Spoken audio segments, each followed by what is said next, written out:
People. Throughout Zhao Liang's work, individual people and their lives take the central stage. It may be someone in the hands of the police officers, a miner who has been harmed by his work, or even someone who has traveled to Beijing to fight corruption in their hometown. No matter who or what they are doing, people come to inhabit Liang's frame. Through the details of their everyday lives, Liang conveys their absolute humanity, but also broader questions related to contemporary China and the world. Each of his films and the people that populate them expose a different view and scale of the Chinese state. From the state as a small semi-autonomous apparatus in crime and punishment, the state at its bureaucratic center, inept to solve peripheral corruption in petition, to the state's giant footsteps impunged on landscapes in behemoth, Liang reveals the scales of work of the contemporary Chinese state and its effects on the everyday lives of people.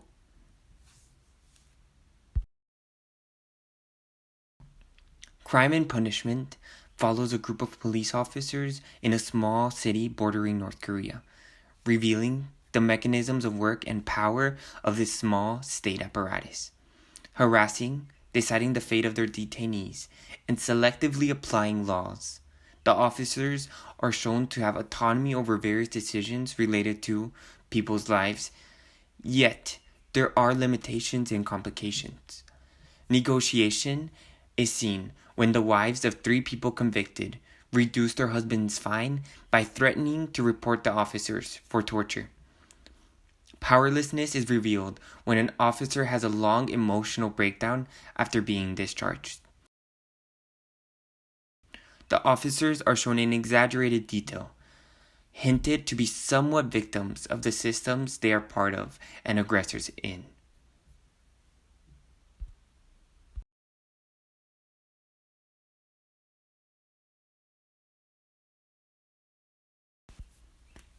Petition takes viewers to Beijing, following people who have traveled to their country's capital to petition to the Chinese central government against their local officials in cases of corruption. Through the petitioner's stories, a network of merciless state is shown. The petition office, a bureaucratic organization operated by the central government, is then overseen by an all-powerful party that fails to enforce the office's task, to address sub-regional and distant corruption that somehow makes its way to Beijing. Caught in the middle of these 3 different levels of stateness are endless people who give up years of their lives to use the state's own unapplied laws to demand justice. Liang secretly films people in the petition office being refused access to the petition process. He films people who have had to build a life in Beijing as they wait for years in hopes of their petition becoming successful. He even films the changes this petition village receives as it grows, but then gets removed to build the enormous South Beijing train station. While some people appear once, others become recurring characters in the film, following years of changes in their lives. He films people trying to rally during the annual Chinese Communist Party conference, in hopes that the decision makers will help them achieve justice. He films people being chased and even accidentally killed by enforcers hired by the sub-regional governments they are trying to petition to prevent people from doing so. Not only does this reveal fluidity of the state, but the possibility of the petition having actual power. Some petitioners organize, others protest, others just go back to the petition office in efforts to resist their suppression. The merciless state seemingly leaves no possibilities for these people fighting injustice.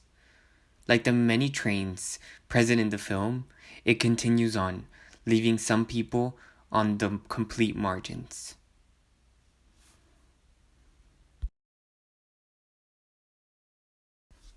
In Behemoth, the state is not shown. We only see the footsteps it has left on people and the environment. The inner workings of coal extraction in Inner Mongolia are shown, as it disfigures the landscapes and ruins the health of those that sustain and live near it. The state has seemingly failed to protect him, failed to control the giant monster that development has become.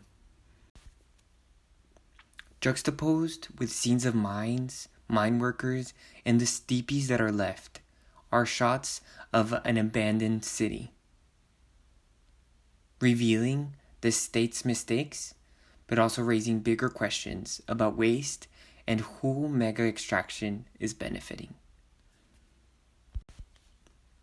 He combines his art film experience with documentary making to tell a symbolic story that goes beyond what is being shown on screen, making this a much more experimental piece than his other two works.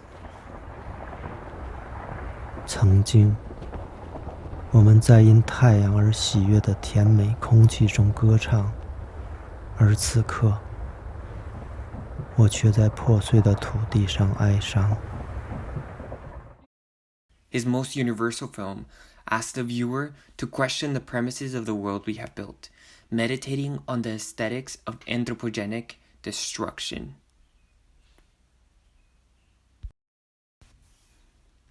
As the various skills of the state are shown, Zhao Liang never loses sight of the way it matters to the everyday lives of people. His films ask the viewer for empathy not only for every face that enters his lens, but to anyone who may be victim of a merciless state in our global system.